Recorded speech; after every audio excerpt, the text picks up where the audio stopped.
Assalamualaikum warahmatullahi wabarakatuh. Saya Restiana Rikma Fazia dari kelas 3 BMAB dengan NIM 11110403096. Saya akan mempresentasikan apa itu usul fikih. Selamat menyaksikan.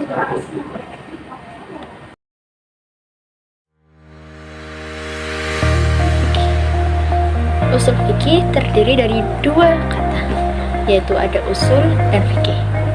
Kata usul adalah jamak dari kata al-asl yang memiliki arti landasan, tempat membangun sesuatu, pokok, fondasi.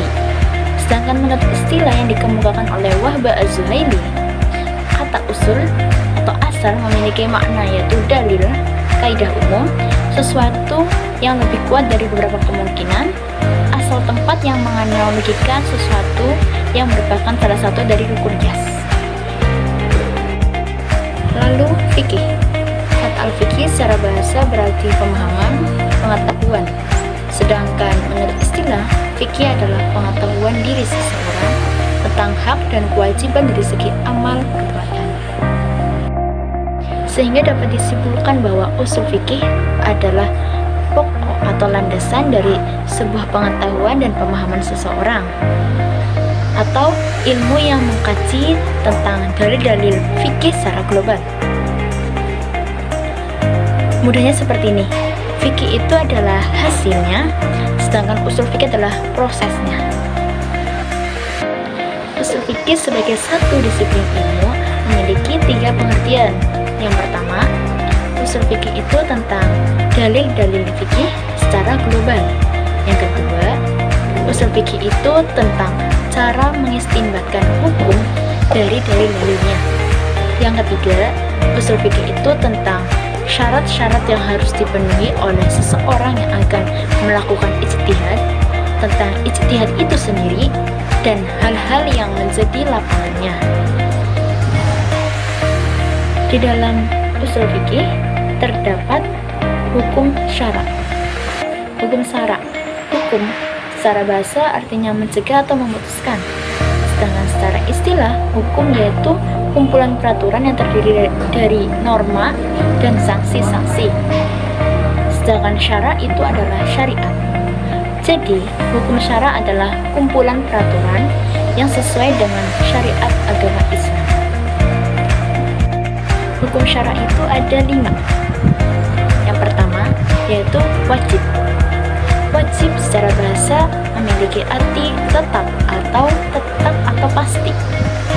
Sedangkan menurut istilah, wajib adalah sesuatu pekerjaan yang apabila dikerjakan mendapatkan pahala dan apabila ditinggalkan mendapatkan dosa. Wajib itu sama dengan keharusan. Seperti contoh hukum wajib yaitu puasa Ramadan yang sudah tertera pada Quran surat Al-Baqarah ayat 183. Yang kedua adalah sunnah. Sunnah secara bahasa yaitu sesuatu yang dianjurkan. Sedangkan secara istilah, sunnah adalah sesuatu yang apabila dikerjakan mendapatkan pahala dan apabila tidak dikerjakan tidak mendapatkan pahala.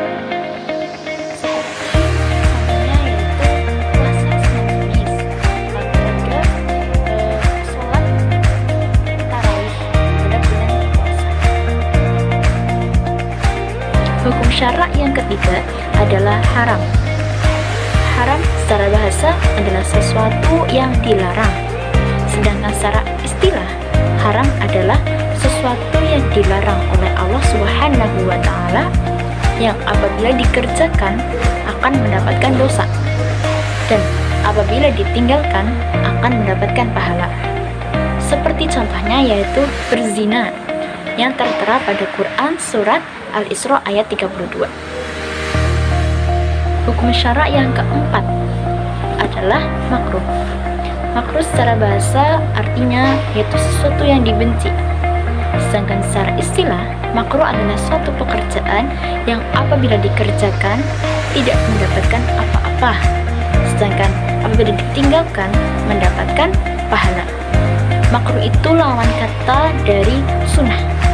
Contoh makruh yaitu berkumur-kumur saat sedang berpuasa. hukum syara yang kelima yaitu mubah. Mubah artinya sesuatu pekerjaan yang diperbolehkan atau diizinkan, seperti makan, minum, bermain, dan semua itu pada takarannya tidak berlebihan. Itulah perkara yang mubah. Untuk menentukan suatu perkara atau hukum harus berpedoman pada sumber hukum Islam. Ada beberapa sumber hukum Islam, yaitu pertama ada Al-Quran. Al-Quran, kata Al-Quran berasal dari kata qara'a yaqra'u Qur'anan yang memiliki arti yaitu bacaan.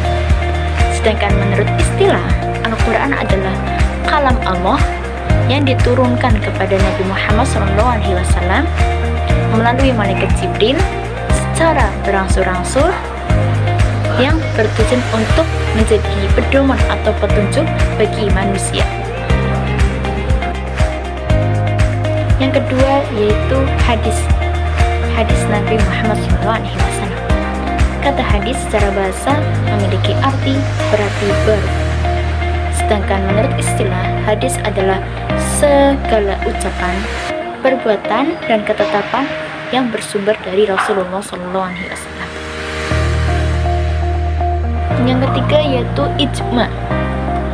Ijma berarti kebulatan tekad terhadap satu persoalan. Sedangkan menurut istilah, ijma adalah kesepakatan para mujtahid dari kalangan umat Islam tentang hukum syara pada satu masa setelah Rasulullah SAW wafat. Mujtahid itu adalah orang yang berijtihad. Sumber hukum yang keempat yaitu kias. Kias berarti analogi, mengukur sesuatu dengan sesuatu yang lain untuk diketahui adanya persamaan antara keduanya. Sedangkan menurut istilah, kias adalah penerapan hukum analogi terhadap hukum sesuatu yang serupa karena prinsip persamaan ilat atau melahirkan hukum yang sama pula. Contoh hukum kias yaitu mengkiaskan memukul kedua orang tua kepada larangan mengatakan kepada kedua orang tua yang terdapat dalam surat Al-Isra ayat 23. Apakah ada manfaat usul fikih dalam kehidupan sehari-hari bagi kita sih? Pastinya ada. Karena setiap kebaikan itu pasti mendatangkan sebuah kemanfaatan. Lalu apa sih manfaatnya? Yang pertama yaitu meningkatkan kualitas iman kita. Yang kedua, menghindari taklid, yaitu mempercayai suatu opini tanpa beralasan. Yang ketiga, menghindari perbuatan dosa. Yang keempat, menjadi individu yang terus belajar. Yang kelima, menambah ilmu pengetahuan. Yang keenam, membuka jalan untuk berijtihad. Yang ketujuh, mendalami sumber hukum Islam dengan baik dan benar. Yang kedelapan, mengerti dasar-dasar dalam berdalil. Yang kesembilan, menyelesaikan perkara zaman modern ini yang terus berkembang. Yang kesepuluh, mengetahui mekanisme atau kaidah-kaidah dalam mengeluarkan fatwa, tidak sembarangan dalam berfatwa. Yang kesebelas, mengetahui alasan pendapat seorang ulama. Yang ke-12, penerapan fikih yang tepat dan benar. Ada beberapa manfaat praktis usul fikih, yaitu 1. Sebagai benteng pelindung terhadap syariat dari penyimpangan dan kesalahan. Yang kedua, metode yang memudahkan dalam mengambil kesimpulan hukum atau istinbat pada masalah-masalah dari sumbernya. Yang ketiga, menghindarkan seseorang menetapkan hukum menurut hawa nafsunya. Yang keempat, memberikan standar dan syarat-syarat yang harus dipenuhi oleh seorang mujtahid sehingga ijtihad ijtihad hanya dilakukan oleh orang yang mampu dan tepat. Yang kelima, menentukan hukum melalui berbagai metode yang dikembangkan para mujtahid, sehingga berbagai persoalan baru yang secara lahir belum ada nasnya dan belum ada ketetapan hukumnya, sehingga dapat ditentukan hukumnya. Yang keenam, memelihara syariat Islam. Yang ketujuh, benteng dari perpecahan dan perbedaan pendapat yang lahir dari pemahaman yang salah terhadap nas. Untuk menjadi seorang mujtahid, ada beberapa syarat yang harus dipenuhi. Yang pertama, menguasai ilmu bahasa Arab, karena Al-Quran itu sendiri menggunakan bahasa Arab. Yang kedua, mengetahui tentang Al-Quran dan pengetahuan nasih mansukh. Yang ketiga, mengetahui tentang berbagai hadis. Yang keempat, mengetahui masalah-masalah yang telah disepakati dan yang masih diperselisihkan. Yang kelima, mengetahui tentang qiyas. Yang keenam, mengetahui tentang tujuan ditetapkannya hukum. Yang ketujuh, paham akan batasan-batasan serta cara menyusun mukaddimah dan kesimpulan agar terjaga dari kekeliruan dalam menganalisis dan dalam berpikir. Yang kedelapan, niat dan i'tikadnya harus benar.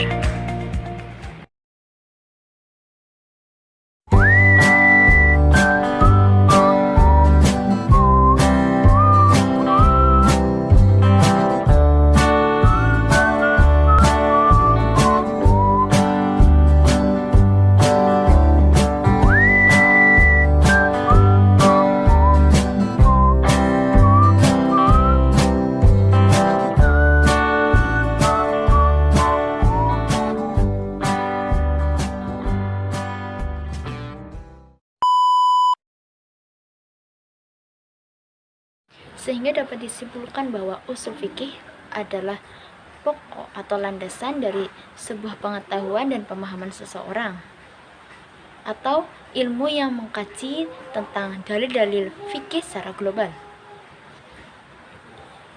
Mudahnya seperti ini, fikih itu adalah hasilnya, sedangkan usul fikih adalah prosesnya. Assalamualaikum warahmatullahi wabarakatuh. Saya Restiana Rifma Fazia dari kelas 3 PBAB dengan NIM 14110403096. Saya akan mempresentasikan apa itu usul fikih. Selamat menyaksikan. Ada beberapa manfaat praktis usul fikih. Yang pertama, sebagai benteng pelindung terhadap syariat dari penyimpangan dan kesalahan. Yang kedua, metode yang memudahkan dalam mengambil kesimpulan hukum atau istinbat pada masalah-masalah dari sumbernya.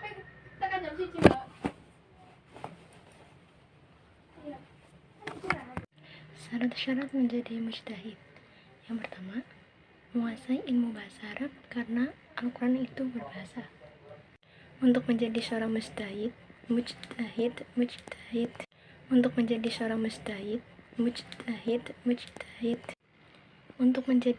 yang mujtahid, ada beberapa syarat yang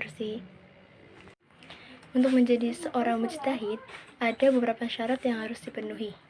Yang pertama, menguasai ilmu bahasa Arab. Yang kedua, mengetahui tentang Al-Quran dan pengetahuan nasih dan mansukhnya. Yang ketiga, mengetahui tentang berbagai hadis. Yang keempat, mengetahui masalah-masalah yang disepakati dan yang masih diperselisihkan.